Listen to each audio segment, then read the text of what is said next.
Connaissez-vous les légendaires? C'est ma BD préférée. Et récemment, j'ai découvert qu'un film d'animation Les Légendaires allait sortir en janvier 2026. Et je suis mitigé, car la dernière adaptation animée était plutôt nulle. Mais du coup, ça m'a donné envie de faire une vidéo sur les légendaires. Donc aujourd'hui, la Red Team, on va déterminer qui est le meilleur légendaire. Je ne parlerai que des 23 premiers tomes, et je ne parlerai pas d'origine, parodia ou mission, car manque de temps et d'envie. Attention, dans cette vidéo, je vais spoiler l'intégralité de l'histoire, donc si vous n'avez pas fini la BD, je vous conseille de mettre cette vidéo, de regarder plus tard, et de revenir après avoir fini la BD. Merci. Qui est le légendaire le plus fort physiquement? Razia est incontestablement le légendaire le plus fort. Il est littéralement surnommé le colosse de Rimar. Dès le tome 1, il tord à main nue les barreaux de sa cellule. 4 tomes plus tard, il déplace un rocher à main nue. Tu oublies que Griff possède des griffes très résistantes. De plus, quand il perd la raison, Griff gagne beaucoup en force physique. Pendant son combat contre Dark Griff, il casse son poignet et en affrontant Galatée, il résiste à ses tornades, et même quand il devient un elfe, à cause du World War II, il réussit à casser un bras en pierre. Peut-être, mais Razia est quand même capable d'étrangler un animal et casser un mur à main nue. Il écrase littéralement Dark Razia et il arrête une attaque de Jadina avec son propre bras. C'est pourquoi pour moi, Razia est le légendaire le plus fort physiquement. Qui est le légendaire le plus intelligent? Shimi, c'est celle qui découvre toutes les fausses identités. D'abord, elle démasque Jadina dès le tome 11, découvre que Vangelis a empoisonné la mère de Jadina et démasque Shundai, une vraie enquêtrice. Après, Razia, ce n'est pas le plus con. Il trouve le repère de Scroix, il comprend qui a vraiment tué le Ténébris et comprend le premier piège du gardien. Oui, mais c'est Shimi qui a l'idée de la potion pour avoir des ailes. Bon, ok, je te l'accorde que Shimi est la légendaire la plus intelligente. Mais j'aime rajouter une mention honorable. Dans le tome 6, Shadina réussit à régler un paradoxe temporel, ce qui est, à mon avis, l'un des trucs les plus durs à gérer. Quel légendaire a la meilleure transformation? Pour cette partie de la vidéo, on va faire un top 5. Numéro 5, Shimi n'a pas de transformation en particulier, sauf si on compte sa forme ailée ou sa version géante en pierre. Numéro 4, Razia n'a qu'une transformation, celle d'Amilada, et elle ne dure qu'une page. On a vu mieux. Numéro 3, Jadina possède une forme en armure, que j'aime beaucoup. On peut aussi citer sa forme parfaite du tome 23. Numéro 2, Griff. Il possède deux transformations. La première, c'est celle de Death Griff, celle d'un homme bête géant surpuissant. Mais sa meilleure forme, c'est celle d'Eternity. C'est littéralement un dieu sous cette forme. Mention honorable. J'aimerais citer deux mentions honorables. D'abord, celle d'Ami, dans le tome 22. Une forme de démon où elle peut se téléporter, tirer des rayons et où elle est très résistante. Et ensuite, on a Shundai, sous sa forme de Raven.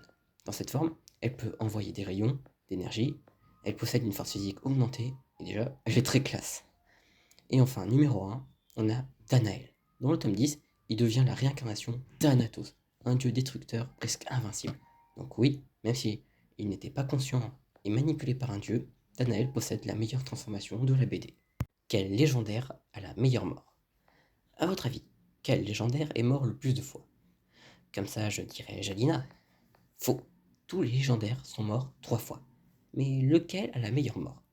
On pourrait d'abord penser à Shimi, qui se sacrifie face à Kaminodoa dans le tome 18, ou à Razia, qui dans le même tome explose en entraînant Alkion avec lui. Mais pour moi, la meilleure mort, c'est celle de Danael, qui se sacrifie pour sauver Alicia en détruisant l'épée ultime d'Astérion et de Calandre. Donc personnellement, pour moi, c'est la meilleure mort. Quel légendaire a la meilleure arme? Parmi toutes les armes apparues dans la BD, l'une des plus cultes est l'épée d'or de Danael. Elle est résistante, pouvant même détruire des armures, et elle possède la capacité de revenir dans la main de Danael. Une autre arme importante est le bâton aigle de Shatina. Avec celui-ci, elle peut envoyer des éclairs, voler ou créer de la lumière.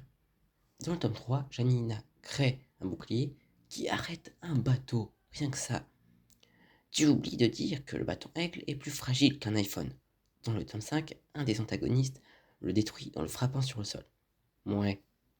Une autre arme que j'aime bien, c'est le Léviathan. Une épée capable de couper une forêt entière, possédée par Razia. Cependant, il y a une arme qui surpasse toutes les autres. Il s'agit du bras d'Ami. Il est résistant et peut se transformer en marteau, en masse ou autre. Sauf que pour ce dernier, ce n'est pas vraiment une arme. C'est plus une membre à part entière des légendaires.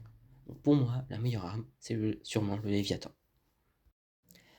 Qui est le légendaire le plus fort? Dans cette vidéo, on a vu que Razia possédait la plus grande force physique et la meilleure arme, que Shimi était la plus intelligente, que Danael avait la meilleure transformation et la meilleure mort. Mais avec tout ça, est-ce qu'on peut déterminer qui est le légendaire le plus fort? Si on organisait un combat entre tous les légendaires, qui gagnerait? Pas besoin de suspense, on sait que tu vas dire que Danael est le plus fort. Alors non. Quoi? Alors oui, Danael est très fort. Il a décapité la porteuse, c'est la réincarnation d'Anatos. Il a tué Astérion, et même étant qu'un paysan, il a réussi à tuer un monstre en le tranchant en deux dans le World War 2. Mais ce n'est pas le plus fort. Mais alors, c'est qui le plus fort? Shimi? Non, même si Shimi a battu tous les golems de Scroi, et qu'elle a réussi à renvoyer les flammes à Anatos, et même si elle a vaincu Kaminodora, elle n'a pas survécu. J'ai compris, le plus fort c'est Griff. Non plus, Griff est très fort, il a réussi à battre Dark Griff et Galatée, mais c'est tout. Donc c'est qui le plus fort? C'est Razia? Non, c'est Jadina. Quoi? Bah oui, d'abord elle devient Jadina, elle peut se régénérer, et elle tue Anatos et Eternity, donc deux dieux, et tient la tête à Darkel. Donc oui, le légendaire le plus fort, c'est Jadina. Et vous, qui est votre légendaire préféré? Dites-le moi en commentaire. Si vous avez aimé ce nouveau concept de vidéo, n'hésitez pas à liker et à vous abonner. A plus, Red Team!